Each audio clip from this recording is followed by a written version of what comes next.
Alô, prezados irmãos, amigos, saudações fraternais, um grande abraço, espero que todos estejam bem.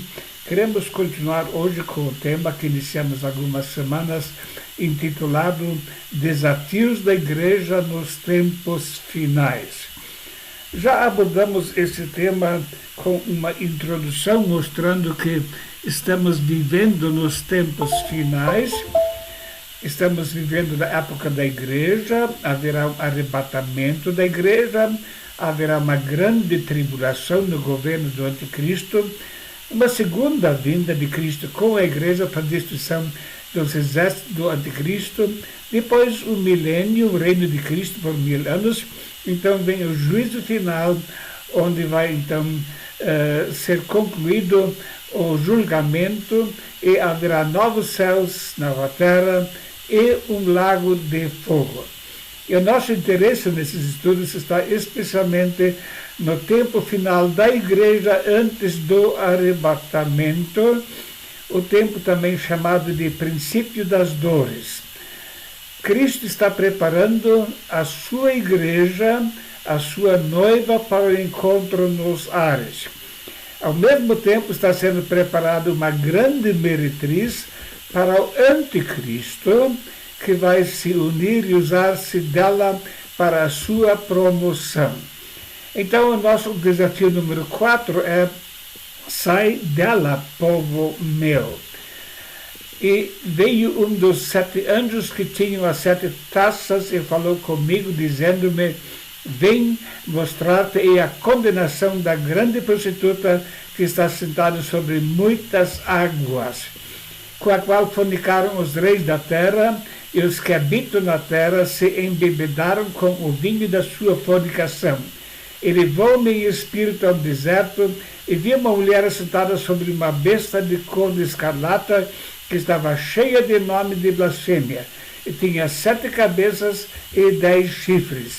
E a mulher estava vestida de púrpura e de escarlata, e adornada com ouro e pedras preciosas e pérolas, e tinha na sua mão um cálice de ouro cheio das abominações e da imundícia da sua fornicação. E na testa estava escrito o nome: Mistério, a grande Babilônia, a mãe das prostituições e abominações da terra. E vi que a mulher estava embriagada do sangue dos santos e do sangue das testemunhas de Jesus. E vendo-a eu, maravilhei-me com grande admiração. E o anjo me disse: por que te admiras? Eu te direi o mistério da mulher e da besta que atrás, a qual tem 7 cabeças e 10 chifres. E disse-me: as águas que viste onde se assenta a prostituta são povos e multidões e nações e línguas. E os 10 chifres que viste na besta são os que odiarão a prostituta e a colocarão desolada e nua, e comerão a sua carne e a queimarão no fogo. Eu vi outra voz do céu que dizia: sai dela, povo meu, para que não sejas participante dos seus pecados e para que não incorras nas suas pragas, porque já os seus pecados se acumularam até o céu, e Deus se lembrou das iniquidades dela. Temos aqui, então, uma descrição de um movimento religioso, uma prostituta. A Bíblia usa frequentemente no Velho Testamento e aqui também no Novo Testamento essa expressão para se referir a um povo que se intitula, ou se chama pelo nome de Deus, se diz ser o povo de Deus, mas cultiva comunhão espiritual com religiões pagãs. Temos essa acusação várias vezes no Velho Testamento. Mas a pergunta é: o que o anticristo tem a ver com religiões? É muito simples. A Bíblia mostra em 2 Tessalonicenses capítulo 2, verso 4, o qual se opõe e se levanta contra tudo que se chama de Deus ou se adora, de sorte que se assentará como Deus no templo de Deus, querendo parecer Deus. Então, o anticristo pretende ser adorado como sendo Deus. E para isso, ele precisa de um movimento religioso. o qual o promove, então, para o povo crer que ele é o verdadeiro Cristo. Em Apocalipse 13, verso 8, nós lemos: e adoraram a todos os que habitam sobre a terra, esses cujos nomes não estão escritos no livro da vida do Cordeiro que foi morto desde a fundação do mundo. Então, ele vai receber uma adoração generalizada em volta de todo o mundo. Mas quem trabalha para que isso aconteça é o falso profeta, junto com essa falsa igreja.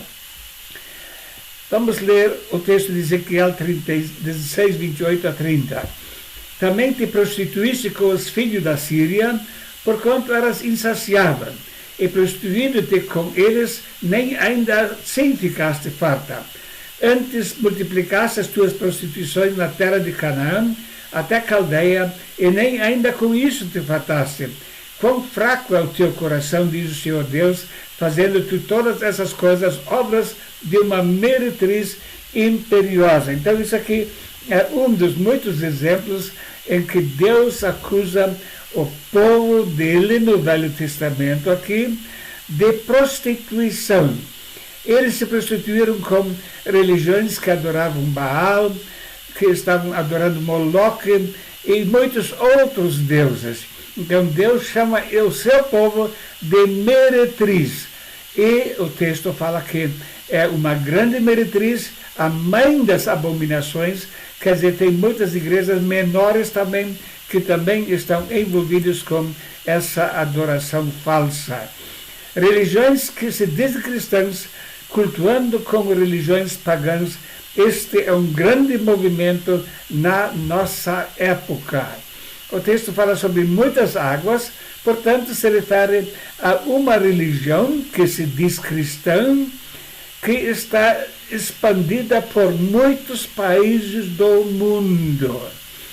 Depois o texto fala: achava-se a mulher vestida de púrpura e de escarlata, adornada de ouro. Você conhece essa vestimenta de uma grande religião, púrpura e escarlata? Pois é a Bíblia que fala que ela vai estar vestida desta forma: cardeais com escarlata e bispos e prelados de púrpura. Esta é a vestimenta da grande meretriz. E todos sabem, que conhecem um pouquinho da vida religiosa, que no Vaticano exatamente essas são as vestimentas que estão sendo usadas pelas lideranças da igreja. Além disso, a Bíblia fala de mistério, Babilônia, quer dizer, a religião do mistério. Precisamos pensar então um pouquinho no tempo da Babilônia, onde havia os zigurates, e na parte superior havia então o lugar do supremo líder religioso. Ele era chamado de Pontifex Maximus, aquele que construía pontes para as hostes espirituais.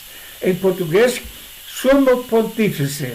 E você conhece uma religião que está usando exatamente esse título também, nas suas moedas até, Franciscus Pontifex Maximus. De onde é que vem esse título? Vem da Bíblia? Não. Nenhum líder religioso na Bíblia é chamado de Pontifex Maximus. Será que o Sumo Pontífice é um engenheiro, construtor de pontes? Ele está elaborando pontes para religiões pagãs e os seus respectivos deuses.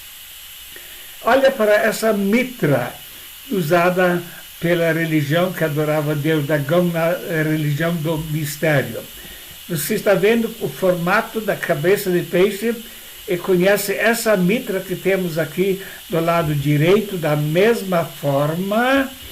A Bíblia mostra que no Velho Testamento o sumo sacerdote usava uma mitra feita de linho finíssimo, com uma placa, com uma tira de ouro, na qual estava escrito Santidade ao Senhor. Mas a liderança dessa religião, que é chamada de grande prostituta, está usando mitras do jeito que eram usadas na religião do mistério. Além disso, o texto Apocalipse 18 nos mostra que essa religião está assentada sobre a cidade de 7 colinas, ou 7 montes, também chamado de Septimontes. E sabemos que naquela época era a cidade de Roma, onde tinha a grande religião edificada sobre numa cidade de 7 montes. Além disso, o texto fala que essa meretriz estava embriagada com o sangue dos santos. E quando João viu isso, ele ficou muito admirado, porque ele conhecia a igreja também em Roma e jamais podia imaginar que essa religião viesse a perseguir os verdadeiros cristãos.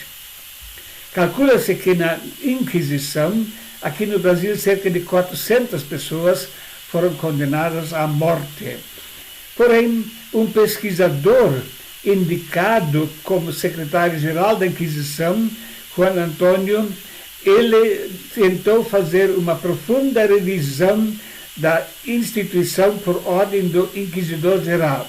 Em sua história da Inquisição na Espanha, ele fez um dos primeiros cálculos da Inquisição e registra que o número total de hereges, entre aspas, queimados na fogueira durante a Inquisição espanhola totalizaram quase 32 mil pessoas.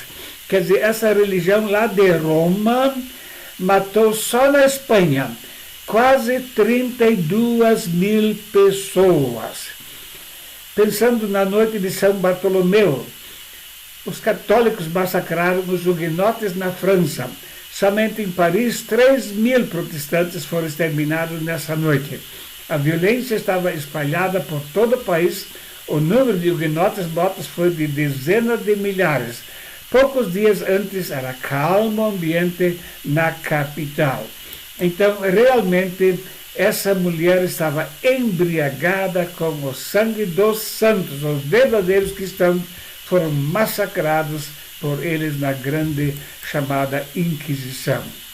Além disso, a Bíblia a chama de mãe das meretrizes, quer dizer, é uma religião grande de alcance mundial que tem muitos adeptos. Aqui estamos lendo sobre o ecumenismo promovido pelo Vaticano. Pessoas das mais diversas religiões pagãs estão se reunindo com o Papa para fazer as suas celebrações.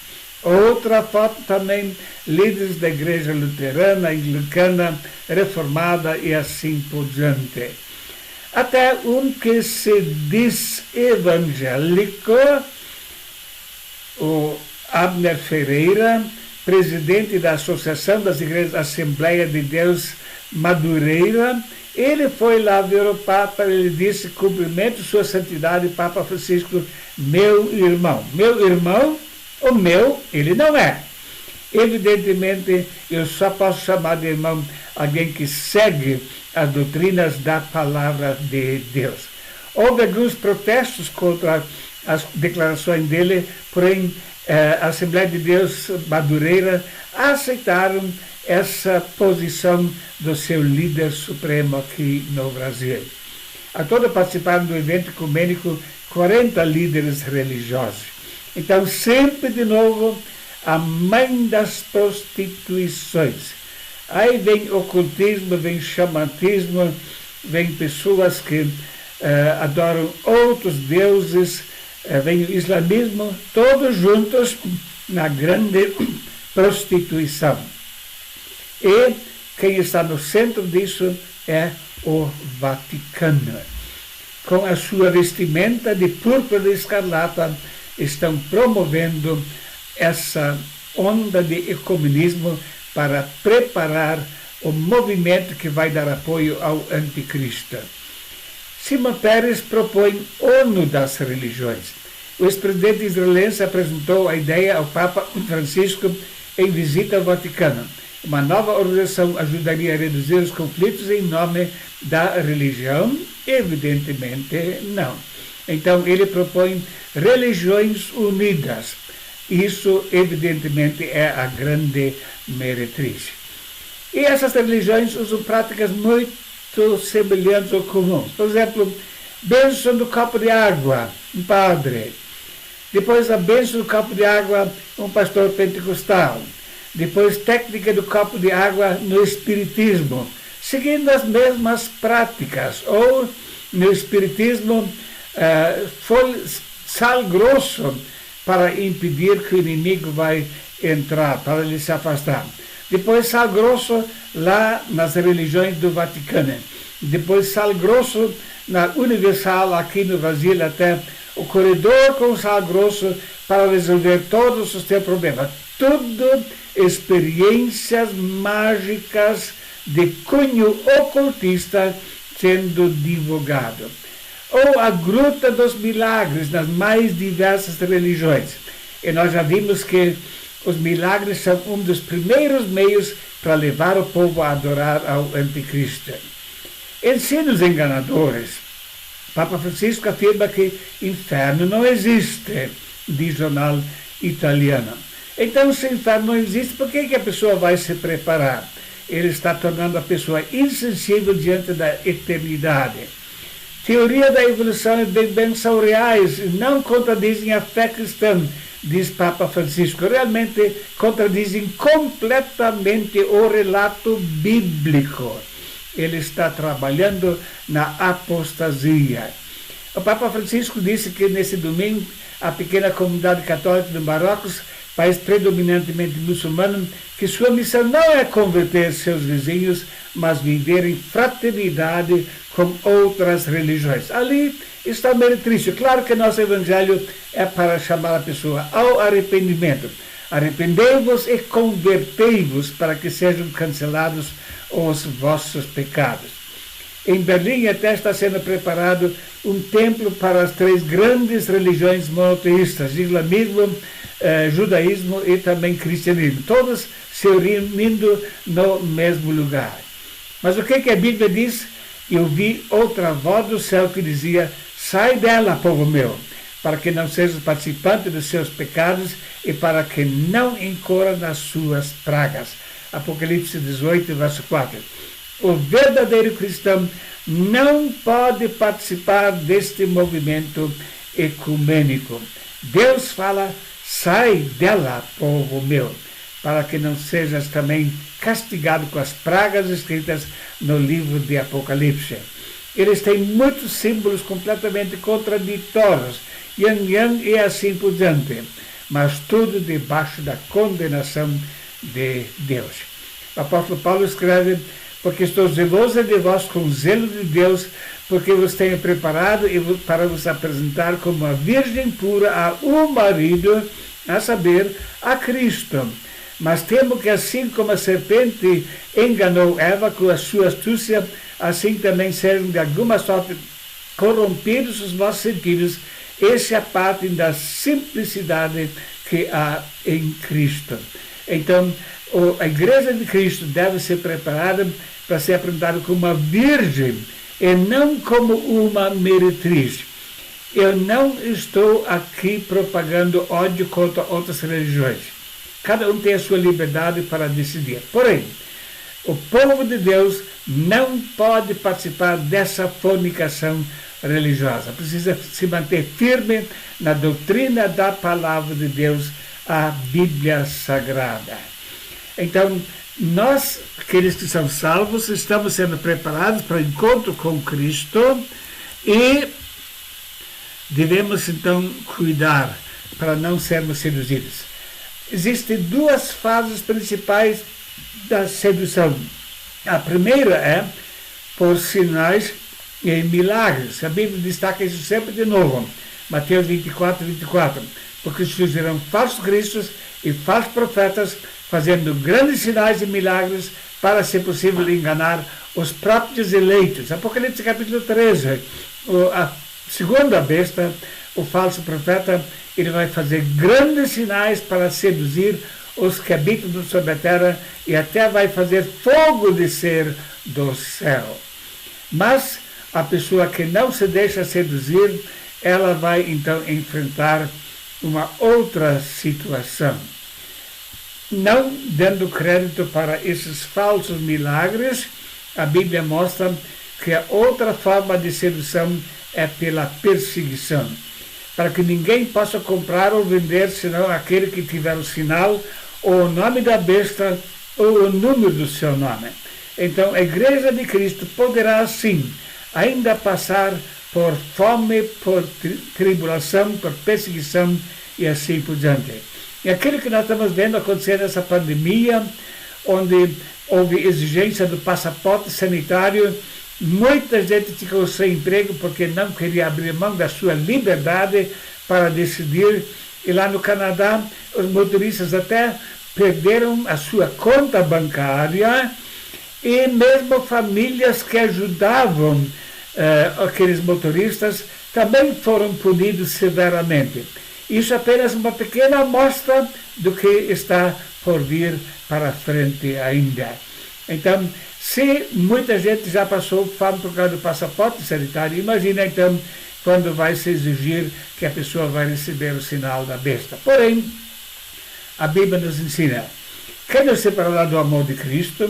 A tribulação, ou a angústia, ou a perseguição, ou a fome, ou a nudez, ou o perigo, ou a espada. Como está escrito, por amor de ti somos entregues à morte todo dia. Somos reputados como ovelhas para matador. Mas em todas essas coisas somos mais do que vencedores por aquele que nos amou. Podemos sim passar por muitas privações, mas em Cristo Jesus somos mais do que vencedores em todas as situações, e vamos encontrar com Ele em glória no arrebatamento da igreja. Tempos finais, desafios da igreja nos tempos finais. Nós queremos continuar com esse tema ainda nas próximas semanas, e o nosso desejo é que possamos enxergar a época em que estamos vivendo, possamos estar preparados para aquilo que vem e sejamos mais do que vencedores, sem sermos contaminados pelo meretrício do ecumenismo que está vindo sobre o mundo. Que Deus o abençoe ricamente. Amém.